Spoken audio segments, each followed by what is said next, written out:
తెలంగాణలోని గురుకుల పాఠశాలల పరిస్థితి అధ్వానంగా తయారైంది. 20 నెలల రేవంత్ ఏలుపడిలో గురుకుల పాఠశాలలు తీవ్ర సమస్యలను ఎదుర్కొంటున్నాయి. తాజాగా నాగర్ కర్నూల్ గురుకుల పాఠశాలలో ఫుడ్ పాయిజన్ ఘటన చోటు చేసుకుంది. ఉయ్యాలవాడలోని మహాత్మా జ్యోతిరావు పూలే బీసీ బాలికల గురుకుల పాఠశాలలో విద్యార్థులు భోజనం చేసిన తర్వాత అస్వస్థతకు గురయ్యారు. మొత్తం 111 మంది విద్యార్థులకు కడుపు నొప్పి, వాంతులతో ఇబ్బందులు పడ్డారు. మరోవైపు విద్యార్థులను మాజీ మంత్రి ఎమ్మెల్యే హరీష్ రావుతో పాటు బీఆర్ఎస్ నేతలు పరామర్శించారు.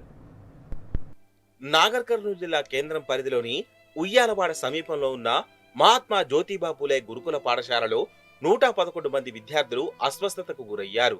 శనివారం రాత్రి క్యాబేజీ కూర, పకోడీ, పెరుగుతో భోజనం చేసిన విద్యార్థులు కడుపు నొప్పి, వాంతులతో ఇబ్బందులు పడ్డారు.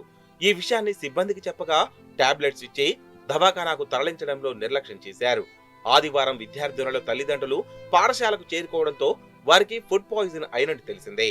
దీంతో వారు 108 అంబులెన్స్ లో విద్యార్థులను నాగర్ కర్నూల్ జనరల్ దవాఖానాకు తరలించారు. పరీక్షించిన వైద్యులు అందులో 12 మంది విద్యార్థుల పరిస్థితి నిలకడగా ఉండడంతో డిశ్చార్జ్ చేశారు. దవాఖానాలో బెడ్లు లేక ఒకే మంచంపై ముగ్గురిని కూర్చోబెట్టి వైద్యం అందించారు. విద్యార్థులను చూసేందుకు వచ్చిన తల్లిదండ్రులను పోలీసులు అడ్డుకున్నారు. అస్వస్థతకు గురైన విద్యార్థినులకు నయం కాకపోయినా డిశ్చార్జ్ చేసి పాఠశాలకు పంపించారు. కేవలం 5గురికి మాత్రమే దవాఖానాలో చికిత్సను అందిస్తున్నారు. ఉయ్యాలవాడలోని మహాత్మా జ్యోతిబా పూలే గురుకుల పాఠశాలలో ఫుడ్ పాయిజన్ ఘటనపై మాజీ మంత్రి ఎమ్మెల్యే హరీష్ రావు ఆవేదన వ్యక్తం చేశారు. హాస్టల్ విద్యార్థులతో మాట్లాడి ఫుడ్ పాయిజన్ ఘటనపై వివరాలు అడిగి తెలుసుకున్నారు. గురుకుల హాస్టల్స్ కు వెళ్లి క్షుణ్ణంగా పరిశీలించిన హరీష్ రావు కాంగ్రెస్ సర్కారుపై తీవ్ర స్థాయిలో మండిపడ్డారు. కాంగ్రెస్ అధికారంలోకి వచ్చిన 20 నెలల్లో 100 మంది చిన్నారులు చనిపోయారని పేర్కొన్నారు. విద్యార్థులకు పట్టడన్నం కూడా పెట్టలేని దిక్కుమారిన రేవంత్ సర్కారు చేసిన తప్పులను కప్పిపుచ్చుకోవడానికి దుర్మార్గపు ఆలోచనలు చేయడం సిగ్గుచేటన్నారు. రేవంత్ పాలనలో గురుకులాలు అధోగతి పాలయ్యాయని దుయ్యబట్టారు. గురుకులాల ఘటనపై సుమోటోగా కేసు నమోదు చేయాలని హెచ్ఆర్సీ, హైకోర్టు ప్రధాన న్యాయమూర్తికి హరీష్ రావు విజ్ఞప్తి చేశారు. ఇలాంటి సంఘటనలు జరగడం చాలా బాధాకరం. ప్రభుత్వం చేతగానితనం వల్ల, రాష్ట్ర ప్రభుత్వ నిర్లక్ష్యం వల్ల ఇటువంటి సంఘటనలు జరుగుతూ ఉన్నాయి. ఇలా ఈ రాష్ట్రంలో ఎక్కడ చూసినా ఇవే సంఘటనలు జరుగుతూ ఉన్నాయి.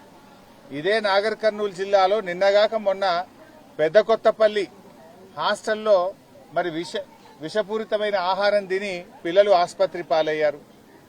జగిత్యాలలో 2 రోజుల క్రితం ఆసుపత్రి పాలయ్యారు. భద్రాద్రి కొత్తగూడెం జిల్లాలో ఆసుపత్రి పాలయ్యారు. హుజూరాబాద్ లో బీసీ గురుకుల పాఠశాల పిల్లల్ని ఎలుకలు కొరికిన పిల్లలు ఆసుపత్రుల పాలయ్యారు.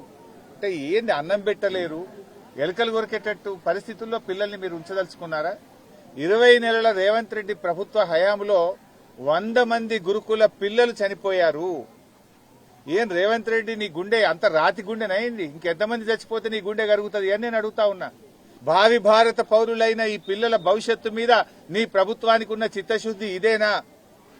3 లక్షల కోట్ల బడ్జెట్ ఉన్న ఈ రాష్ట్రంలో ఈ ఎస్సీ, ఎస్టీ, బీసీ పిల్లలకు కడుపు నిండా అన్నం పెట్టడం నీకు చేత కాదా? బీఆర్ఎస్ రాష్ట్ర నాయకులు మాజీ మంత్రి హరీష్ రావు, లక్ష్మారెడ్డి, నాగం జనార్దన్ రెడ్డి, మాజీ ఎమ్మెల్యేలు మర్రి జనార్దన్ రెడ్డి, గువ్వాల బాలరాజు విద్యార్థులను పరామర్శించడానికి వస్తున్నారని తెలుసుకున్న అధికార యంత్రాంగం హైడ్రామా సృష్టించారు. ఓ గేటు నుంచి నాగం జనార్దన్ రెడ్డి దవాఖానా లోపలికి వస్తుండగా మరో దారి నుంచి విద్యార్థులను 102 అమ్మఒడి వాహనంలో బలవంతంగా పాఠశాలకు తరలించారు. ఈ విషయంలో పోలీసులు అత్యుత్సాహం చూపారు. నాగం పరామర్శకు వెళ్లిన సమయంలో కేవలం 5గురు విద్యార్థులకు మాత్రమే చికిత్స పొందుతున్నట్లుగా, అందరికీ నయమైనట్లుగా చిత్రీకరించారు. మీడియాను సైతం విద్యార్థులను కలవనీయకుండా పోలీసులు అడ్డుకున్నారు.